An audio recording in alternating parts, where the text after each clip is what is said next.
औज़ुबिल्लाहिमिनश्शैतानिर्रजीम बिस्मिल्लाहिर्रहमानिर्रहीम। प्यारे बच्चों, अस्सलाम वालेकुम वरहमतुल्लाहि वबरकातुहू। आज जो हमने टॉपिक चुना है ये 8th class subject social science में एक अलग किताब है, सोशल एंड पॉलिटिकल लाइफ। तो उसी का एक चैप्टर है व्हाई वी नीड पार्लियामेंट। हमें पार्लियामेंट की ज़रूरत क्यों है।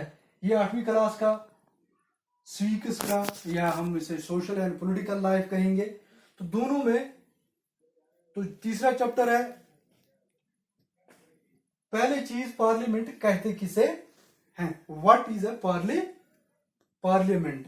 आम लफ्जों में कहें हम, पार्लियामेंट उस इदारे को कहते हैं, उस जगह को कहते हैं कि जहां पर किसी भी मुल्क के लिए या किसी भी मुल्क के खातिर उस मुल्क के लिए कानून बनाए जाए।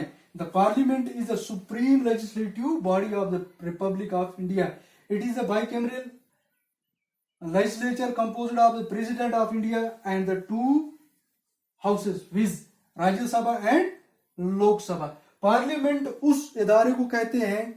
अब हम हिंदुस्तान की मिसाल ले लें। हिंदुस्तान में पार्लियामेंट को उस इदारे को कहते हैं कि जहां पर मुल्क की highest supreme legislative body, highest supreme सबसे आला लेजिस्लेटिव, जहां पर कानून साजिया की जाए, कानून बनाए जाए of the Republic of India, Hindustan के खातिर, हिंदुस्तान की जमहूरियत के खातिर। जो हमारा पार्लियामेंट है, इंडिया का पार्लियामेंट, ये बाइकैमरल लेजिस्लेचर है।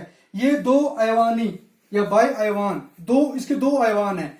दो ऐवान के अलावा इसका एक और भी जुज है जिसे हम प्रेसिडेंट कहते हैं। हालांकि प्रेसिडेंट अलग होता है, लेकिन कोई भी कानून जो पार्लियामेंट में पास हो, जब तक उसे प्रेसिडेंट अपने दस्तखत नहीं करेगा तब तक वो कानून अधूरा समझा जाता है। इसलिए प्रेसिडेंट को भी अब पार्लियामेंट का एक जुज माना गया है।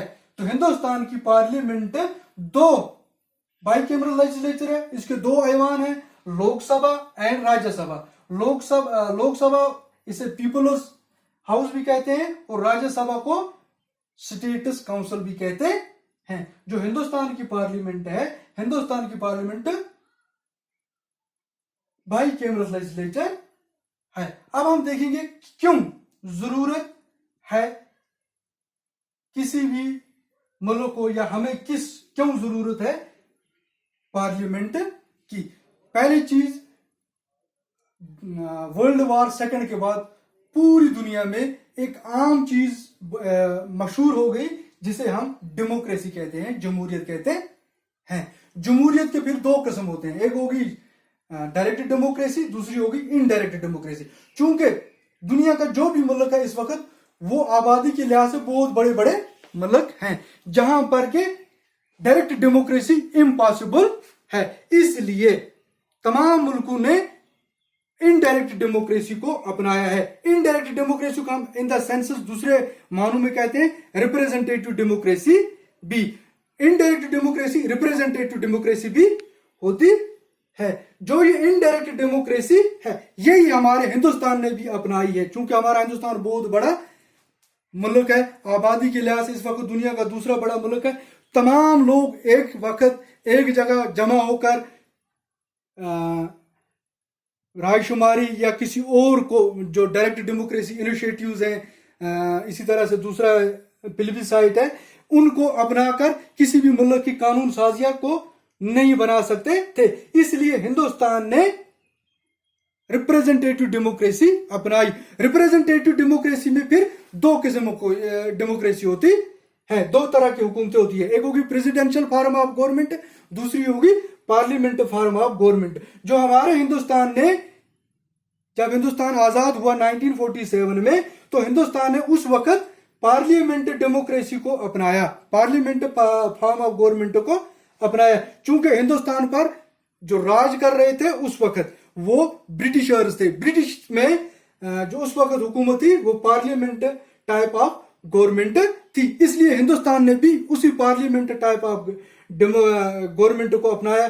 फिर हमारे पास फेडरल गवर्नमेंट भी होती है। हमने पार्लियामेंट फॉर्म ऑफ गवर्नमेंट को अपनाया है, लेकिन ब्रिटिश वालों की तरह हमारे तरह यूनिटरी गवर्नमेंट नहीं है। हमारे यहाँ फेडरल गवर्नमेंट्स भी हैं। फेडरल गवर्नमेंट के अलावा इस वक्त हमारा वो टॉपिक नहीं है। इस वक्त हमारा टॉपिक है पार्लियामेंट। पार्लियामेंट की किसे कहते हैं? वो पार्लियामेंट मुल्क का वो इदारा होता है, वो सबसे आला इदारा होता है जहां पर कानून साजिया की जाए, जहां पर कानून मुल्क के लिए कानून बनाए जाए। तो हिंदुस्तान में इस पार्लियामेंट की अहम जरूरत थी।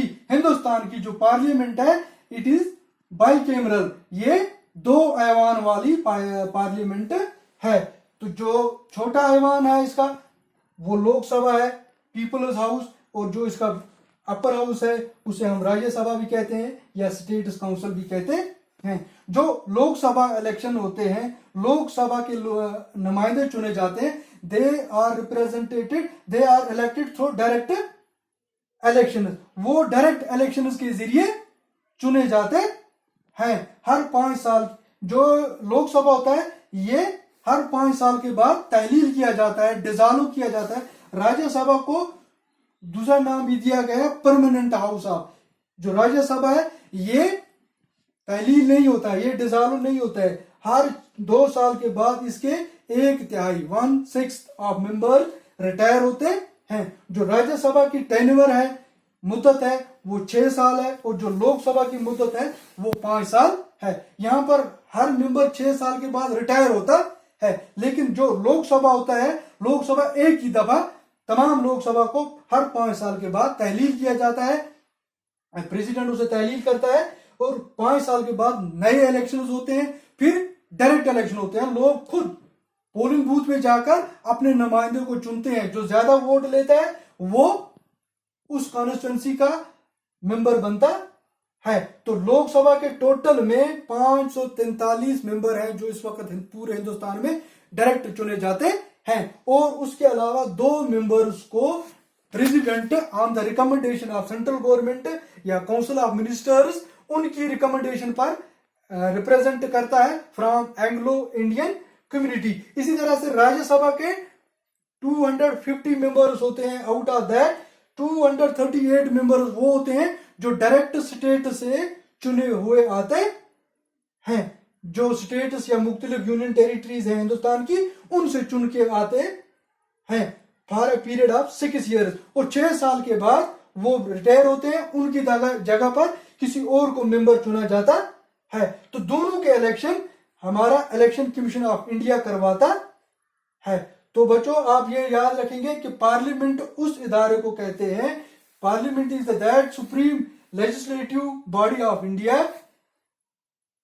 legislative body of India. It is a bicameral legislature composed of president and 2 houses, Lok Sabha and Rajya Sabha. तो नीड क्यों है पार्लियामेंट की? क्योंकि लोग इस पार्लियामेंट के जरिए गवर्नमेंट फॉर्मेशन में, हुकूमत साजी में हिस्सा ले सकते हैं। तो इसका काम क्या है, रोल क्या है पार्लियामेंट का? पार्लियामेंट का मेन रोल है कि ये लोगों के जरिए चुनी जाती है। फिर जो लोगों के जरिए चुनी जाती है, जिस पार्टी की अक्सरियत होती है, वो पार्टी अक्सरियत हुकूमत बनाती है, और दोनों हाउसेस मिलकर, लोकसभा भी राज्यसभा भी मिलकर मुल्क के लिए जो सही हो, मुल्क के इंटरेस्ट में जो सही हो, उस कानून को अपनाते हैं। तो ये काम है लोकसभा पार्लियामेंट का। काम सिर्फ ये है कि हिंदुस्तान में कानून साजिया बनाना, हिंदुस्तान में कानून बनाना, कि नए कानून बनाना। अगर कोई पुराना कानून हो वो रह गया हो कि उससे इंसाफ के तकाजे पूरे न हो, तो उस कानून को डिलीट भी किया जाता है और नए कानून बनाए जाते हैं। तो ये सब पार्लियामेंट के जरिए होता है। तो ये बच्चों आप सभी याद रखोगे, पार्लियामेंट, और पार्लियामेंट के 2 हाउसेस होते हैं, लोकसभा एंड राज्यसभा। जो प्रेसिडेंट होता है हिंदुस्तान का, president is the chief executive of India, वो हिंदुस्तान का सबसे आला ऑफिसर होता है। तमाम मुल्क को उसी के नाम पर गवर्न किया जाता है। Although he is a nominal head but he is the chief executive of India. चूंकि पावर सारे इस्तेमाल प्राइम मिनिस्टर करता है through parliament, and council of his ministers, लेकिन नाम पे करता है प्रेसिडेंट के। तो सारे पावर्स वेस्टेड होते हैं पार्लियामेंट में हिंदुस्तान में, लेकिन नाम पे इस्तेमाल किए जाते हैं प्रेसिडेंट। जो भी पार्लियामेंट कानून बनाता है नॉर्मली वो पहले किसी भी हाउस से पास होकर जाए या दोनों हाउस से पास होकर जाए, फिर वो प्रेसिडेंट के पास जाता है। प्रेसिडेंट के जब उसे अपना साइन करता है तो वो तभी कानून बनता है। बाकी वसल्लम।